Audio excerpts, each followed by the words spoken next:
하나님 말씀 보시겠습니다. 하나님 말씀은 요한계시록 7장 1절에서 8절 말씀입니다. 하나님 말씀은 요한계시록 7장 1절에서 8절 말씀.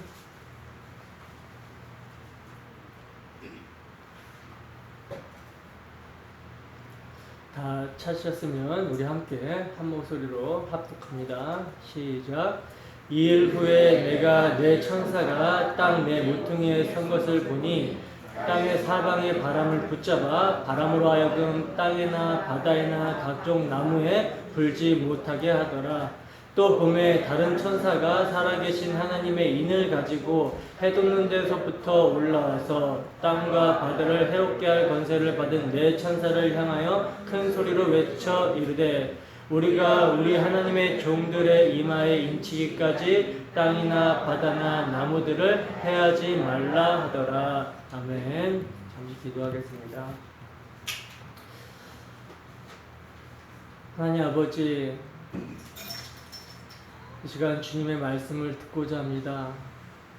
하나님 우리에게 듣는 귀와 듣는 마음을 허락하여 주시사 하나님 앞에서 있는 것처럼 주의 말씀을 듣게 하시고 주의 말씀이 들릴 때 듣는 자는 살아나리라 라고 말씀하셨사오니 이 시간 우리의 죽은 영이 살아나게 하시고 낙심한 영혼은 그 무릎을 일으켜 세워주시고 정말 영혼의 부흥이 있게 하시고 주의 영광을 바라보고 목도할 수 있는 시간이 될 수 있도록 인도하여 주시옵소서.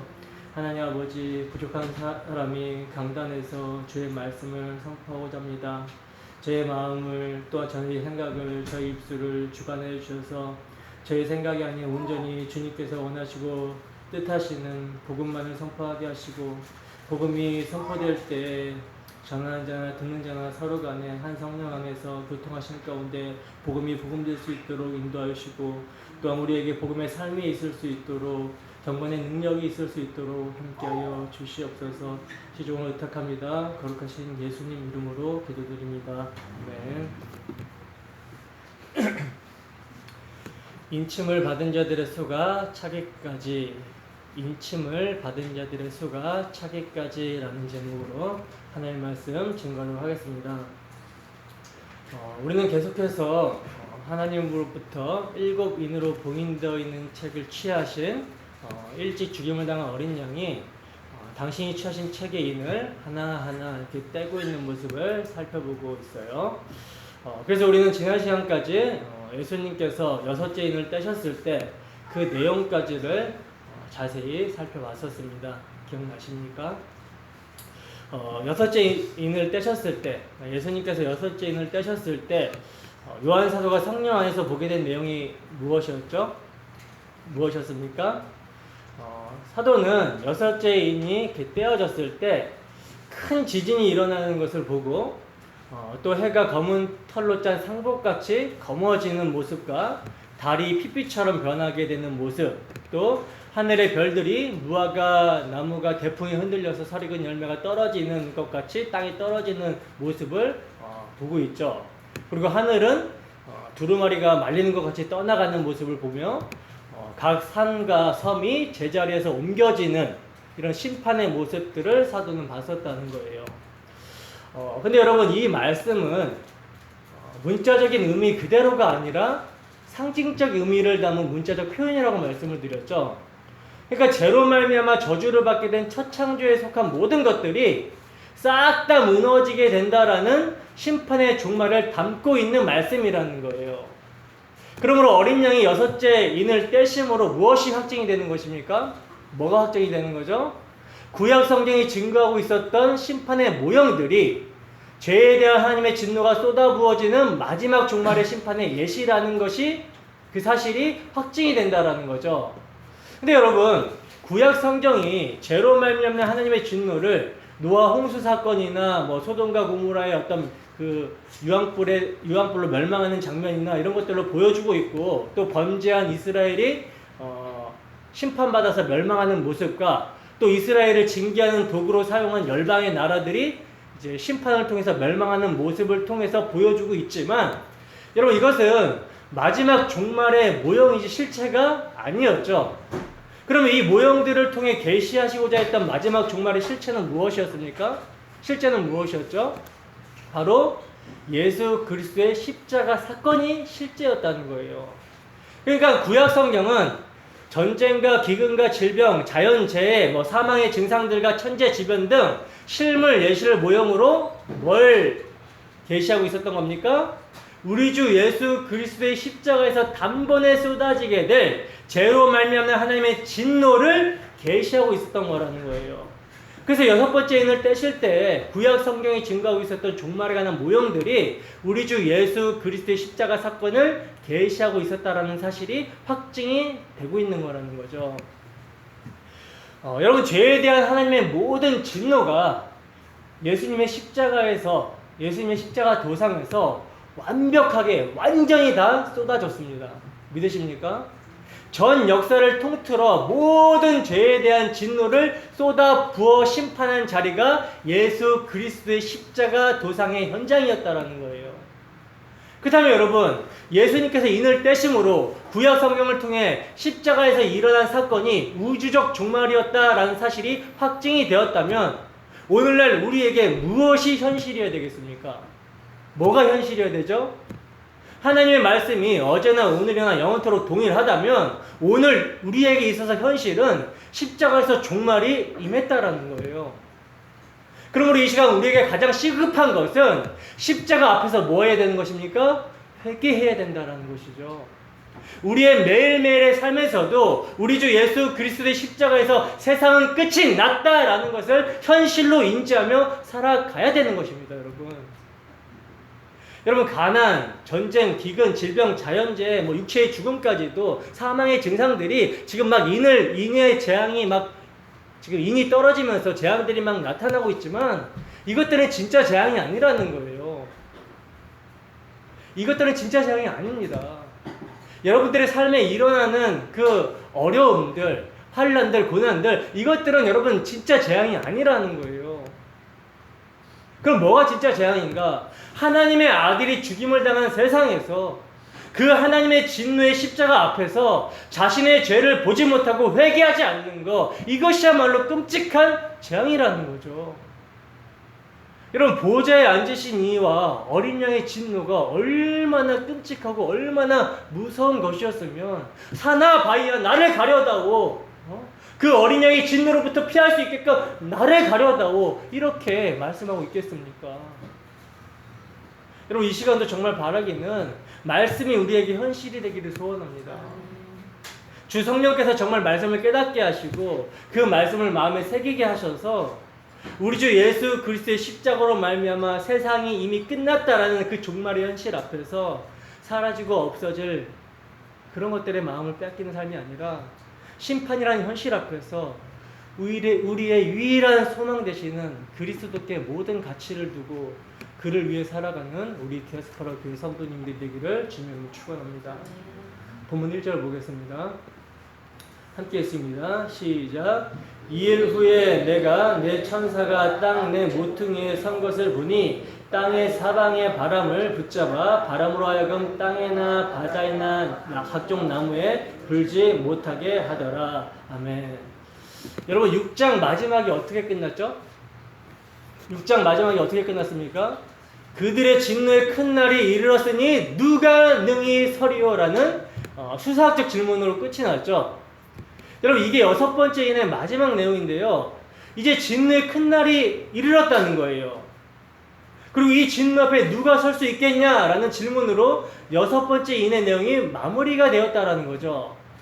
그러면 여러분, 이제 우리 생각에는 어떤 생각을 하게 됩니까? 계속해서 인이 이렇게 떨어지는 내용을 우리가 살펴봤으니까 이제 일곱 번째 인이 나올 거라는 그런 생각을 하게 되잖아요. 그렇지 않습니까? 근데 일곱 번째 인으로 넘어가야 되는데 일곱 번째 인이 나오는 것이 아니라 일곱 번째 인은 8장이 나온다는 거예요. 그러니까 여섯 번째 인과 일곱 번째 인 사이에 뭐가 들어있는 것입니까? 오늘 본문이 지금 들어있다라는 거죠. 그렇다면 오늘 본문은 무엇을 말하기 위해 기록된 것일까? 그게 바로 6장 말미에 던진 질문에 대한 대답, 이것에 대한 대답으로 기록이 되었다라는 거예요. 그러니까 6장 말미에서 던진 질문이 뭐예요? 그들의 진노의 큰 날이 이르렀으니 누가 능히 서리오? 라는 질문에 오늘 본문은 거기에 대한 답변으로 이제 대답을 해주고 있는 거라는 거죠. 죄로 말미암는 하나님의 진노는 어마무시한 무서운 것이다. 누구도 그 앞에서 견뎌낼 수가 없다. 여러분, 이게 십자가로 말미암아 확증이 된 구약 성경이 증가하고 있는 종말의 내용이었던 것이죠. 그러나 이 무시무시한 종말의 심판 가운데 하나님의 교회, 하나님의 택하신 백성들은 그들은 그 앞에서 건짐을 받는다라는 것이 오늘 본문의 핵심 내용이라는 거예요. 그러면 이 내용이 어떻게 시작되는지를 함께 봐봅시다. 보시면 지금 2일 후에라는 말로 지금 시작이 되고 있어요. 2일 후에. 여러분, 여기서 2일 후에라는 단어는 시간적인 순서를 가리키는 말이 아니라 요한 사도가 본 환상의 순서를 말하는 거예요.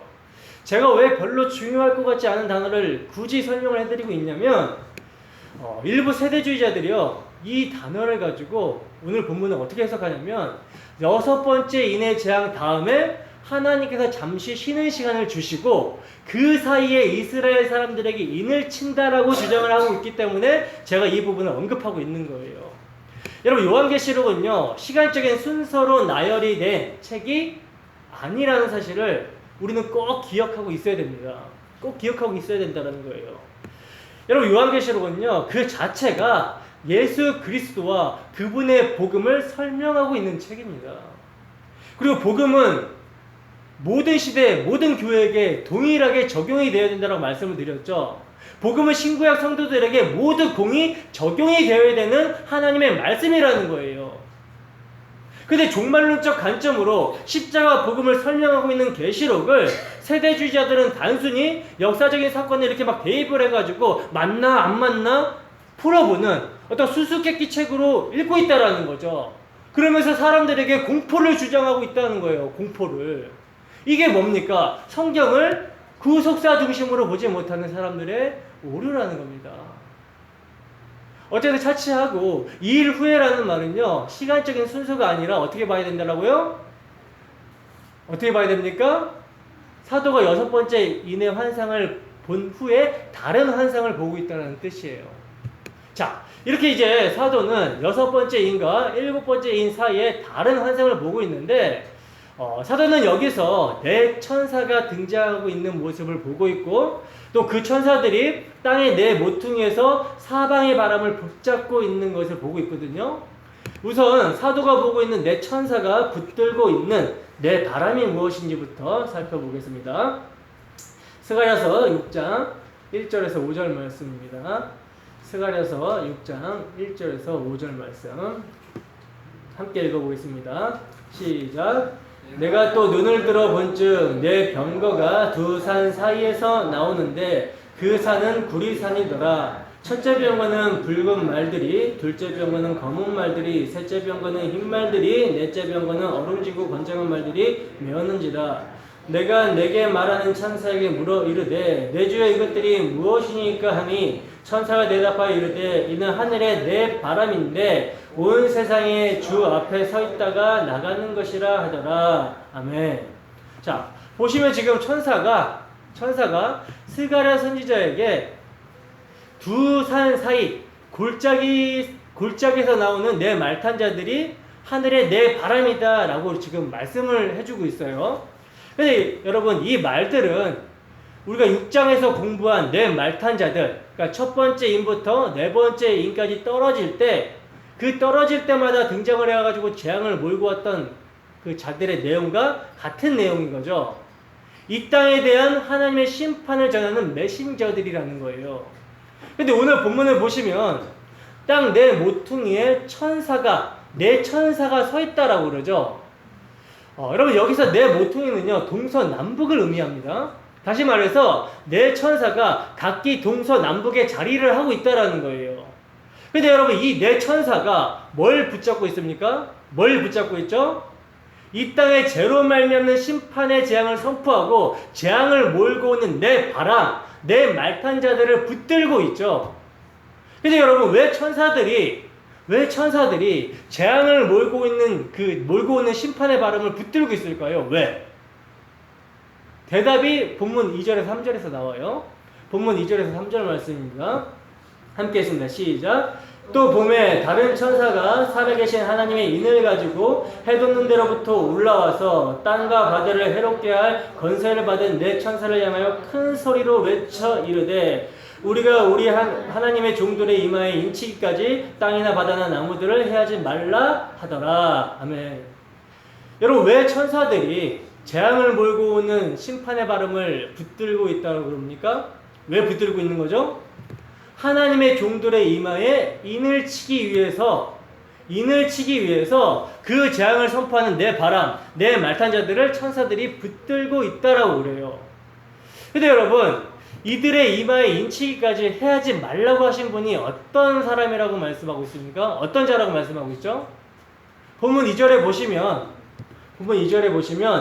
해돋는 데로부터 올라온 천사라고 말씀하고 있는데, 여러분, 이 해돋는 데라는 말이 굉장히 중요한, 구속사적으로 굉장히 중요한 단어입니다. 그러니까 이 해돋는 데는 그리스도를 통한 구원을 설명하고 있는 거라는 거죠. 여러분, 성경에서요, 동쪽이라는 방향은요, 항상 하나님의 영광과 하나님의 은혜로우심을 나타내주는 방향으로 말씀해주고 있거든요. 그래서 에덴 동산도 어디에 지어요? 동방에 지으셨다는 표현이 나오는 것이고, 에스겔서 43장에 보면요, 하나님의 영광이 동쪽 문을 향해서 들어왔다라는 구절이 있어요. 그리고 하나님 나라를 상징하는 가나안 땅도 이스라엘 백성이 어디로 들어가요? 동쪽으로 들어갑니다. 요단강 서편에 있는 그 가나안 땅으로 들어가도 되는데 굳이 돌아서 요단 동편으로 요단강 물을 쪼개고 그 강을 건너서 동쪽으로 들어가고 있다라는 거예요. 그러니까 다 이유가 있다라는 거죠. 예를 들면 민수기 2장 3절 한번 보겠습니다. 민수기 2장 3절 함께 했습니다. 시작. 동방 해돋는 쪽에 진칠자는 그 진영볼로 유다의 진영의 군기에 속한 자라. 유다 자손의 지휘관은 암미나답의 아들 나손이요. 아멘. 자, 여러분, 애굽의 종되었던 곳에서 해방되어 약속의 땅 가나안 땅으로 들어가게 되는 것은요, 뭘 지금 상징하고 있냐면 6월절 어린 양 예수 그리스도의 대속의 은혜로 말미암아 세상으로부터 세상에서 하나님 나라에 이르게 되는 모든 가정을 상징적으로 나타내주고 있거든요. 상징적으로 나타내주고 있다라는 거예요. 이스라엘의 출애굽의 가정과 가나안 땅으로 들어가는 그 모든 가정이 우리의 구원의 서정을 상징적으로 나타내주고 있다라는 거죠. 그래서 이제 이스라엘 백성이 어린 양의 피로 출애굽해가지고 약속의 땅 가나안 땅으로 행군하게 되는데 그 방향이 동에서 서로 들어가게 된다라는 거예요. 그리고 그때 앞장선 것이 어디 지파예요? 유다 지파라고 성경은 증거하고 있습니다. 이것은 뭡니까? 유다 지파의 사자로 오실 그리스도께서 앞장선다라는 것을 가리키는 거죠. 유다 지파로 오실 그리스도께서 앞장선다라는 것을 의미한다라는 거예요. 그래서 요한계시록 5장 5절에서도 보면 뭐라고 그럽니까? 울지 말라. 유다 지파의 사자 다윗의 뿌리가 이겼으니 그 두루마리와 그 일곱인을 떼시리라 라고 말씀하고 있다라는 거죠. 그러니까 예수 그리스도께서 동쪽에서 포로된 자들을 인도하여 해방시켜줄 돋는 해와 같은 분이라는 것을 오늘 본문은 말씀하고 있는 거라는 거예요. 말라기서 4장 1절에서 2절 말씀입니다. 말라기서 4장 1절에서 2절 말씀 함께 했습니다. 시작. 만군의 여호와가 이르노라. 보라, 용광로 불같은 날이 이르리니 교만한 자와 악을 행하는 자는 다 지푸라기 같을 것이라. 그 이르는 날에 그들을 살라 그 뿌리와 가지를 남기지 아니할 것이로되 내 이름을 경외하는 너희에게는 공의로운 해가 떠올라서 치료하는 광선을 비추리니 너희가 나가서 외양간에서 나온 송아지같이 뛰리라. 아멘. 여러분 보시면 여호와의 날, 심판의 날이 어떤 날이라고 지금 말씀하고 있습니까? 교만과 악이 심판을 받으며 여호와의 이름을 경외하는 자들은 치료가 일어나게 되는, 즉 어두움을 몰아내고 낯으로 만드시는 참 빛이신 그리스도를 통한 구원을 지금 말씀하고 있다는 거예요. 이 예표를 창세기 1장 2절에서 3절 말씀 보겠습니다. 함께 했습니다. 시작. 땅이 혼돈하고 공허하며 흑암이 깊은 위에 있고 하나님의 영은 수면 위에 운행하시니라. 하나님이 이르시되 빛이 있으라 하시니 빛이 있었고. 아멘. 여러분, 성경은 계시라고 말씀을 드렸죠. 단순히 하나님께서 창조를 어떻게 하셨더라 이런 정보를 주고 있는 것이 아니라 계시라는 거예요. 누구에 대한 계시? 예수 그리스도를 통한 구원에 대한 계시라는 거죠. 그러니까 하나님께서 창조를 통해서도 지금 하나님의 구원 계획을 지금 설명해 주고 있는 거라는 거예요. 이것이 이제 요한복음 1장 9절에서 성취가 되는 거죠. 요한복음 1장 9절입니다. 함께 했습니다. 시작. 참빛 곧 세상에 와서 각 사람에게 비추는 빛이 있었나니. 이 빛이 누구예요? 예수 그리스도라는 거죠. 그러니까 정리해보면 해 돋는 데서부터 온 천사가 하나님의 종들에게 인친다라는 것은 뭡니까? 인침을 받는 자들이 예수 그리스도의 구원 사역을 통해 하나님의 소유가 되는 성도들이라는 사실을 알 수가 있다라는 거죠. 그렇다면 이들에게 무엇으로 인을 치겠습니까? 하나님의 성도들에게 뭘로 인치겠어요? 유월절 어린 양의 피가 모형하는 실체가 예수 그리스도의 십자가의 그 피 흘려 주심이었으니까 뭘로 인치겠어요? 예수 그리스도의 피가 성령으로 말미암아 인쳐지는 것을 말씀하고 있는 거라는 거죠. 이해가 되십니까? 그러니까 여러분, 오늘 본문은 뭘 말씀하고 있는 거냐면, 여러분, 우리 주 예수 그리스도께서 십자가에서 다 이루셨다고 하셨을 때 역사를 초월하여 아담 아래에서 태어나는 모든 인류의 심판과 구원이 이루어졌다는 거예요. 이걸 제가 말씀을 계속 드리고 있습니다. 여러분, 이것을 구약 성경이 여러 가지 그림자와 상징과 모형으로 계시하고 있었던 거라는 거죠. 그리고 이제 이 구약의 계시가 십자가로 말미암아 완성이 되었음을 예수님께서 일찍 죽임을 당한 어린 양으로서 인봉된 책의 인을 떼심으로 확정이 되었다는 거예요. 근데 십자가로 완성이 된 그 복음을 증거하는 책이 어린 양의 인이 떼어질 때마다 역사 속에서 어떻게 드러나고 있었습니까? 어떻게 드러나고 있었어요? 죄로 말미암는 하나님의 진노가 어떠한 것인지를 보여주기 위한 재앙으로 드러나고 있었죠. 하나님의 아들이 받으신 그 죄에 대한 하나님의 진노가 무엇인지가 역사 속에서 반복적이고 점진적으로 그려지고 있었다는 거예요. 그런데 이렇게 죄로 말미암아 멸망을 당할 세상에서, 그 하나님의 진노 아래에 있는 세상에서 오늘 본문은 하나님께서 택하신 자들은 한 사람도 빠짐없이 구원을 받아왔고 구원을 받게 된다라는 것을 말씀하고 있는 거란 말입니다. 이 이야기라는 거예요. 그들이 세상 사람들과 뭔가 달라서 그들만 죄가 없어서 구원을 받게 되는 것이 아니라 세상 사람들과 똑같은 죄인인데 하나님께서 하나님의 당신의 이름과 명예를 위해 그들을 구원하기로 선택하셨기 때문에 그들만 은혜를 입어서 죄 아래, 심판 아래, 진노 아래 있는 세상에서 자신의 죄의 비참함을 깨닫고 그들을 위해 희생하신 그리스도의 피를 믿는 믿음으로 구원을 얻는다라는 것입니다. 이들이 바로 인침을 받은 자라는 거죠. 그래서 여러분, 누가 죄로 말미암는 하나님의 진노의 심판에서 어린 양의 진노로부터 피할 수 있겠는가? 진노의 큰 날이 섰으니 누가 설 수 있겠는가? 여기에 대한 대답이 바로 입맞은 자는 피할 수 있다라는 것이 대답이라는 거예요. 이게 오늘 본문이 말씀하고자 하는 핵심입니다. 그렇다면 여러분, 인을 친다라는 것은 무엇을 말하는 것입니까? 인을 친다라는 것은 무엇을 말하는 것이죠? 인을 친다라는 것은요, 도장을 찍는다라는 거죠. 도장을 찍는다라는 것인데 여기에는 여러분 여러 가지 의미가 있다라는 거예요.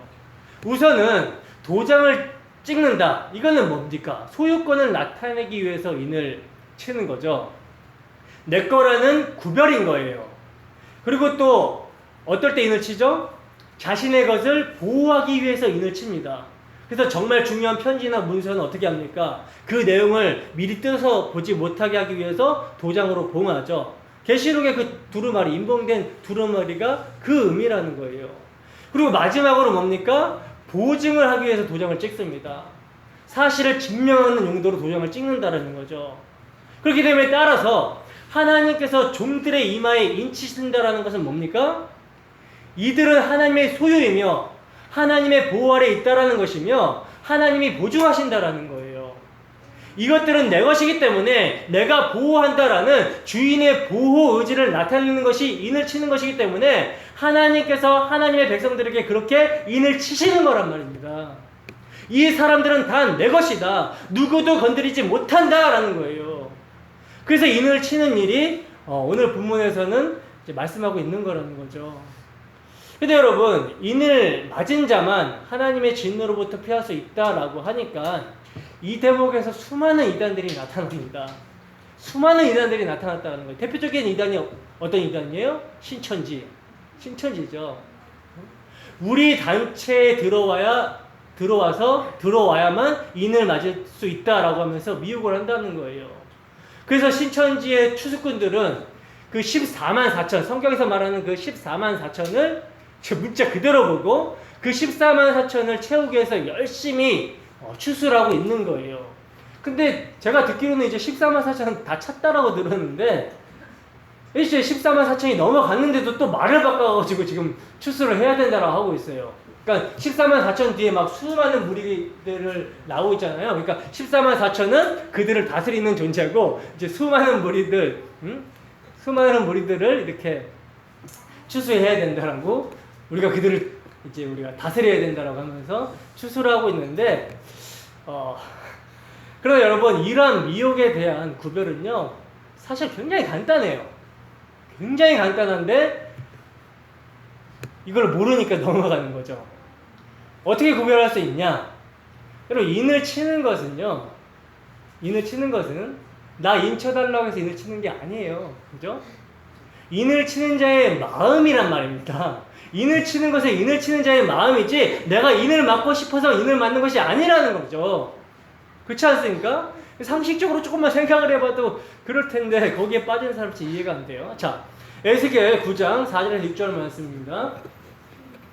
에스겔에서 9장 4절에서 6절 말씀 함께 읽습니다. 시작. 여호와께서 이르시되 너는 예루살렘 성읍 중 순행하여 그 가운데에서 행하는 모든 가증한 일로 말미암아 탄식하며 우는 자의 이마에 표를 그리라 하시고 그들에 대하여 내 귀에 이르시되 너희는 그를 따라 성읍 중에 다니며 불쌍히 여기지 말며 긍휼을 베푸지 말고 쳐서 늙은 자와 젊은 자와 처녀와 어린아이와 여자애를 다 죽이되 이마에 표 있는 자에게는 가까이 하지 말라. 내 성소에서 시작할지니라 하시매 그들이 성전 앞에 있는 늙은 자들로부터 시작하더라. 아멘.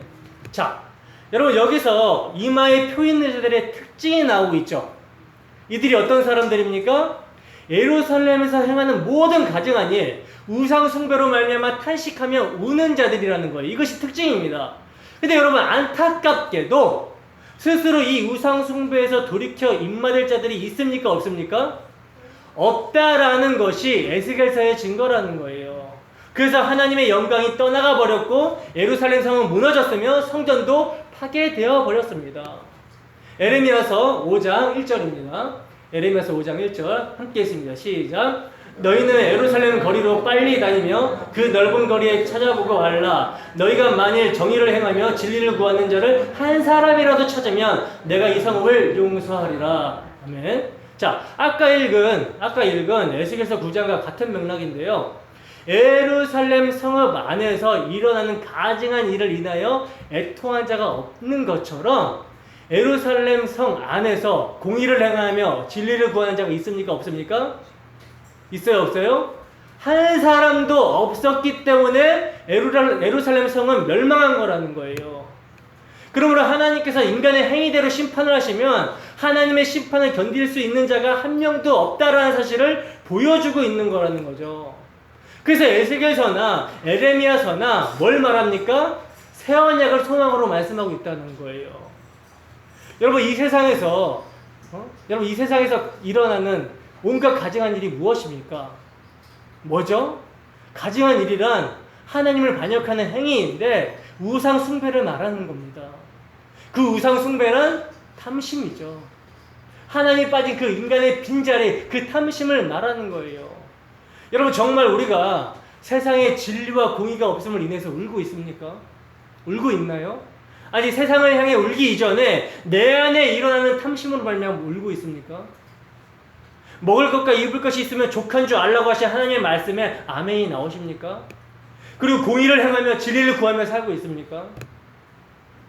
그러므로 하나님께서 심판을 집행하시면 하나님의 집에서부터 심판의 집행이 된다라는 그 에스겔 선지의 말씀을 신약에서 베드로 사도는 이렇게 말씀하고 있다는 거예요. 베드로전서 4장 17절에서 18절 말씀입니다. 베드로전서 4장 17절에서 18절 말씀 함께 했습니다. 시작. 하나님의 집에서 심판을 시작할 때가 되었나니 만일 우리에게 먼저 하면 하나님의 복음을 순종하지 아니한 자들의 그 마지막은 어떠하며 또 의인이 겨우 구원을 받으면 경건치 아닌 자와 죄인은 어디에 서리요. 아멘. 보시면 지금 여러분 하나님의 집에서 심판을 시작할 때가 되었다라고 말씀하고 있죠. 그죠? 이 말씀을 여러분 이미 2000년 전에 하셨어요. 근데 왜 아직 마지막 심판주로 예수님께서 재림하시지 않으신 거죠? 왜 재림하시지 않으시고 계시는 것입니까? 그것은 아직도 하나님께서 하나님의 종들의 이마에 인을 치고 있는 중이기 때문이라는 거예요. 근데 여러분, 이제 심판의 기준이 달라지는 것을 보게 되죠. 그죠? 각 개인이 진리와 공의를 행하는 것이 기준이 아니라는 거예요. 그럼 무엇이 심판의 기준입니까? 우리의 행위가 아니라 새 언약, 하나님의 복음을 순종치 아니하는 자들을 심판하신다라고 말씀하고 있습니다. 우리의 행위가 아니에요, 이제. 하나님의 복음을 순종치 않는 자들에게 심판을 하신다라는 거죠. 그러므로 여러분, 인침을 받은 자들은 뭐에 순종하는 자들이라는 거예요? 복음에 순종하는 자들이라는 것입니다. 복음을 환영하고 받아들이게 된다라는 거죠. 그러나 여러분, 이 복음이란 세상 사람들에게 결코 좋은 소식이 아니라는 거죠. 복음이라는 말이 복된 소식, 기쁜 소식이라고 하니까 사람들이 자기들에게 그저 좋은 소식인 줄 알지만, 그러나 여러분, 복음을 세상 사람들이 얼마나 싫어하는지 천국 복음을 증거하신 예수님을 죽여버린 곳이 바로 세상이라는 거예요. 요한계시록 11장 8절입니다. 요한계시록 11장 8절 말씀 함께 했습니다. 시작. 그들의 시체가 큰 성 길에 있으리니 그 성은 영적으로 하면 소돔이라고도 하고 애굽이라고도 하니 곧 그들의 주께서 십자가에 못 박히신 곳이라. 아멘. 여러분, 두 증인이 죽임을 당한 곳이 영적으로 하면 소돔이라고 하고 애굽이라고 하며 주께서 십자가에 못 박힌 곳이라고 말씀하고 있는데요. 여러분, 소돔의 죄는 우리가 잘 알죠? 그죠? 소돔의 죄가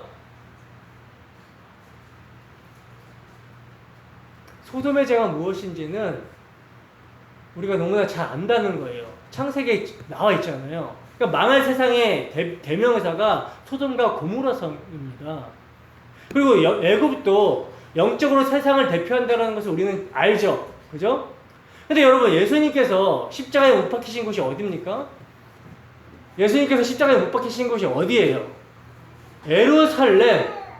하나님의 백성들이 거하는 예루살렘에서 예수님께서 십자가에 못 박혔다라는 거예요. 아니, 자기 땅에 왔는데 진짜 메시아, 진짜 왕이 왔는데 그 백성들이 영접을 하지 않았다라는 거죠. 아니, 영접을 한 정도가 아니라 자신들의 왕을 십자가에 매달아서 죽였다라는 거예요. 그러므로 이 세상 전체가 다 예수님을 싫어한다는 것을 말씀하고 있는 거란 말입니다. 여러분, 사람들이 이처럼 복음을 싫어하는 이유는요, 이 세상의 신이 그 사람을 장악하고 있기 때문이라는 거예요. 고린도후서 4장 3절에서 4절 말씀입니다. 고린도후서 4장 3절에서 4절 말씀 함께 했습니다. 시작. 만일 우리의 복음이 가리었으면 망하는 자들에게 가리어진 것이라. 그 중에 이 세상의 신이 믿지 아니하는 자들의 마음을 혼미하게 하여 그리스도의 영광의 복음의 강체가 비치지 못하게 함이니 그리스도는 하나님의 형상이니라. 아멘. 여러분, 복음이 가려져 있는 사람들은요, 이 세상의 신이 믿지 아니하는 자들의 마음을 혼미하고 있기 때문이라고 말씀하고 있다는 거예요. 여러분, 이 세상의 신이란 뭡니까? 이 세상이 전부인 것처럼 여기게 만드는 신이죠. 그리고 땅의 것들만 구하게 만드는 신이라는 거예요. 위의 것들을 바라보지 못하게 하는 그런 신이라는 거죠. 사탄입니다.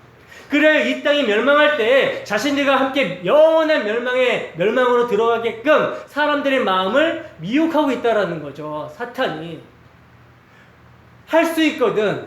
심지어 어떻게 합니까? 하나님께서 택하신 자라 할지라도 우는 사자처럼 미혹하려고 삼키차를 찾아 두루 다닌다고 성경은 증거하고 있다는 거예요. 그러나 여러분, 복음은 뭡니까? 이 세상이 멸망받을 세상이라는 것을 알게 하죠. 그리고 이 멸망받을 세상에서의 그 죽어야 산다라는 것을 알게 한다라는 거예요. 멸망받을 세상에서 죽어야 산다라는 이 복음의 역사를 알게 한다라는 거죠. 고린도후서 4장 10절에서 11절 말씀입니다. 함께 읽습니다. 시작. 우리가 항상 예수의 죽음을 몸에 짊어짐은 예수의 생명이 또한 우리의 몸에 나타나게 하려 함이라. 우리 살아있는 자가 항상 예수를 위하여 죽음에 넘겨짐은 예수의 생명이 또한 우리 죽을 육체에 나타나게 하려 함이니라. 아멘. 여러분, 우리의 본성상 스스로 십자가 지기 싫어합니다. 그죠? 자기 잘난 맛에 살고 싶지 자기를 부인하고 싶어 하지 않는다는 거예요. 자기 손해보는 일은 본성적으로 하기 싫어하며 자기를 위해 살고자 하는 것이 본성이라는 거예요. 죄인의 본성. 그러나 여러분, 복음의 빛이 비춰지게 되면, 성령으로 말미암아 그리스도의 피가 우리 마음에 인쳐지게 되면 예수님을 위하여 우리 산자가 죽음에 넘겨지게 된다는 거예요. 바로 거기서 우리 죽을 육체에 예수의 생명이 나타나게 된다는 거죠. 그러므로 예수의 피로 입맞은 자들, 예수님을 믿는 사람들을 세상 사람들이 보게 되었을 때, 이 사람들은 이제 막 세상에서 죽음의 행렬로 가는 자들처럼 보이기 때문에 복음을 좋아할 수 있어요, 없어요? 싫어한다라는 거죠. 그리고 이 길만이 진리고, 이 길만이 생명이고, 이 길만이 소망이다 라고, 예수만이 의다 라고 전하는 자들을 세상은 어떻게 합니까? 혐오합니다. 그래서 핍박을 하게 되는 거예요. 왜냐하면 다른 의를 인정하지 않기 때문에. 그러나 하나님의 종들은 이 복음을 어떻게 받아들여요? 기뻐하고 환영한다는 거죠. 왜냐하면 그들에게는 우리 주 예수 그리스도의 십자가로 말미암아 하나님의 사랑이 성령으로 말미암아 그의 마음 가운데 확증이 되었기 때문이라는 거예요. 그래서 십자가 앞에서 자신의 죄를 회개하고 우리 주 예수 그리스도를 위해서 세상에 대해서 죽는 삶을 기꺼이 자원함으로 살아가게 되는 거란 말입니다. 여러분, 이러한 모습이 하나님의 보호하심 가운데 있는 사람들의 모습입니다.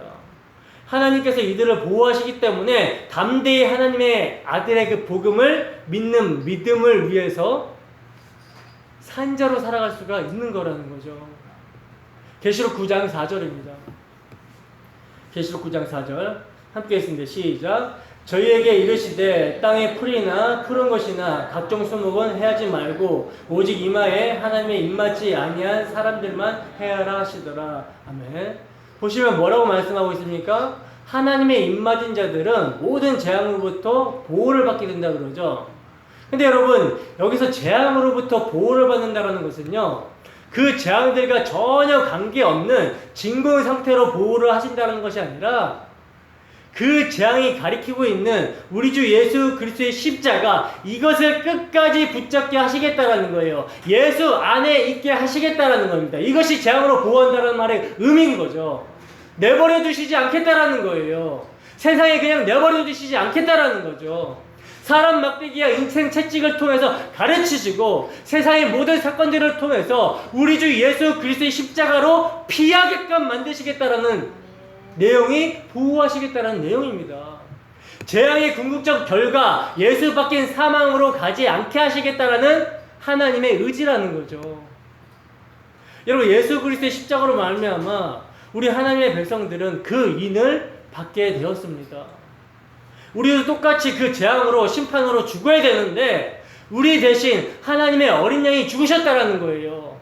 그래서 그 죽음이 더 이상 우리를 어찌할 수 없는 거라는 거죠. 그러므로 하나님의 인을 하나님의 종들의 이마에 찍으시는데, 그렇게 인쳐지게 되는 것은요, 우리의 어떤 힘이나 능력이 아니라 태초에 천지를 창조하실 때 어두운 데서 빛이라고 하신 그 창조의 능력으로 예수 그리스도의 얼굴에 있는 하나님의 영광을 아는 빛을 우리 마음에 비추어진 결과라는 것입니다, 여러분. 그러므로 하나님의 인을 맞은 자들은 누구를 알게 돼요? 예수가 누구신지를 알게 된다는 거예요.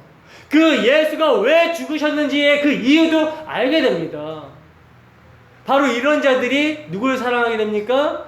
예수를 믿고 예수를 사랑하게 된다는 거죠.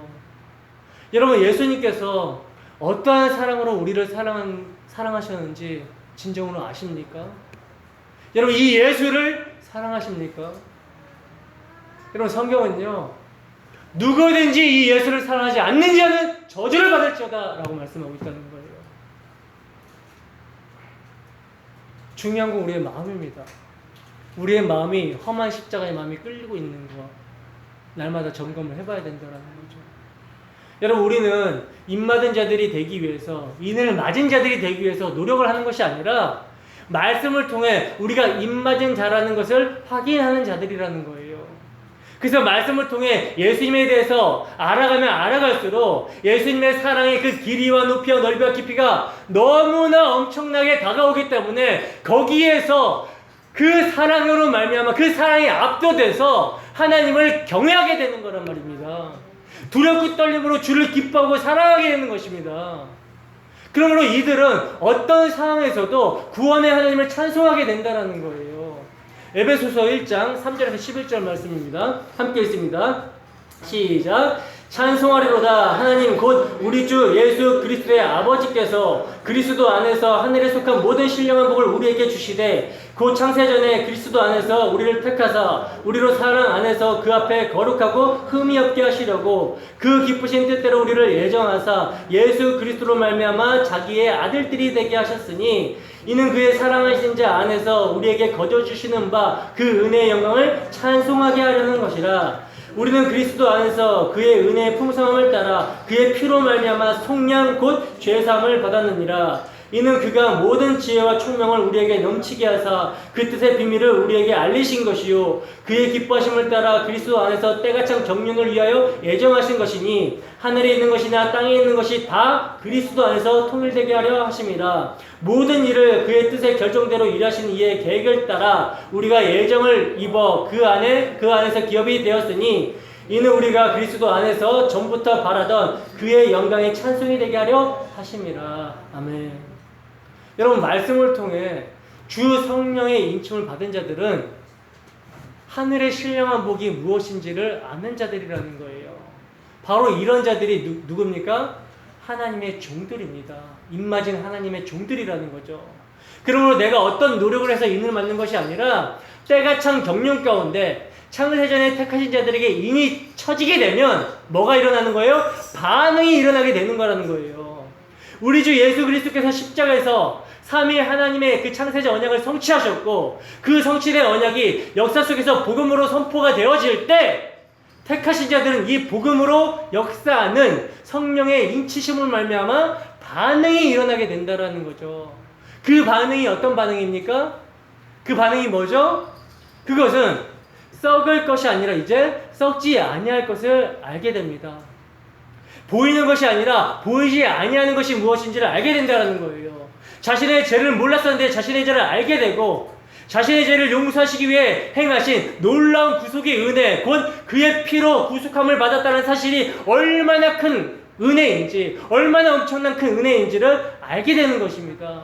더 나아가 이 은혜로 말미암아 하나님의 아들들이 되었고 하나님이 우리의 기업이 되었다라는 엄청난 복을 우리가 받았다는 사실을 알게 됩니다. 그러므로 뭘 버리게 돼요? 세상의 것들을, 그 전에 예수를 믿기 전에 우리가 이전에 가치 있게 여겼던 것들을 배설물로, 똥으로 버리게 되는 거란 말입니다. 이 버림이 우리에게 있습니까? 이걸 날마다 질문해야 된다는 거예요. 그러므로 하나님의 종들에게 인치신다라는 것은요, 복음을 듣고 믿게 되는 거라는 거죠. 신령한 복을 알게 되는 거예요. 이것이 성령으로 인을 쳐주시는 것이며 또한 성령이 보증이 되셔서 하늘의 기업을 누리게 하며 우리 주 예수 그리스도의 대속의 은혜와 그의 영광을 찬미하게 하는 것입니다. 그러므로 십자가로 다 이루셨다고 하신 예수님께서는 역사 속에서 복음으로 지금도 뭐라고 계시는 거예요? 인을 치고 계신다라는 거예요. 그리고 이제 창세전에 삼위 하나님의 언약 안에서 택하신 그 모든 자들이 역사 속에서 복음을 듣고 인이 처지게 되면 죄로 말미암는 하나님의 그 진노, 그 하나도 남김없이 십자가에서 쏟아졌던 그 진노가 여러분 세상을 덮치게 될 것입니다. 이게 언제입니까? 예수님께서 다시 오시는 날인 것이고 우리의 인생의 종말, 죽음이 육체의 장막을 벗을 때라는 거죠. 그리고 그 날은 내 천사들이 붙잡고 있었던 바람이 완전하게 놓아지는 날이라는 거예요. 그러나 그 전에 하나님의 종들에게 이미 다 처지기까지 복음이 다 증거가 되기 전까지 세상은 마치 도끼가 나무 뿔에 놓여 있는 것처럼 잠시 동안 멸망이 유보가 되고 있는 거라는 거죠. 여러분, 우리가 예수 그리스도의 그 십자가 사랑으로 그 피 흘리심이 성령으로 말미암아 인쳐진 자가 맞다면 세상의 현실을 제대로 볼 수 있어야 됩니다. 세상의 현실을 제대로 볼 수 있어야 된다는 거예요. 우리가 정말 십자가를 통해서 종말이 이미 임했다라는 사실을 아는 자들이 맞다면 우리가 어떻게 살아가야 되겠습니까? 주님의 약속을 기억하고 거룩한 현실과 경건함으로 하나님 날이 임하기를 간절히 사모하면서 살아가야 되는 것이라는 거죠. 주 성령의 충만함이 말씀을 통해 우리에게 넘치기를 축원합니다. 베드로후서 3장 말씀을 읽고 마치겠습니다. 베드로후서 3장 7절에서 18절 말씀입니다.